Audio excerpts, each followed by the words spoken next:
tá quente, a parada mais pra frente. Vem lentamente, segura, mas tá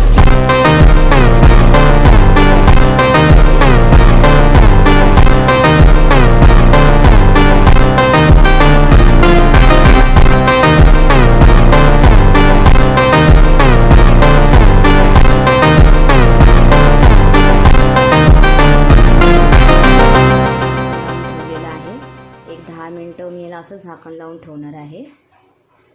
इथून जर वाफ बाहेर निघते ना, मग समजून जाईल की आतला भाग शिजलेला आहे, वांग्याचा भाग शिजलेला आहे असं मी समजून जाईल. तोपर्यंत ह्याला ठेवते जरा मस्तपैकी शिजायला.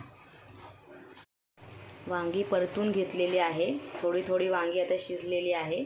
ब्राऊन झालेली आहे वांगी. बारीक गॅस केला होता, लो फ्लेमवर शिजवायला ठेवलं होतं मी. आता थोडीशी पलटी केली तर दिसते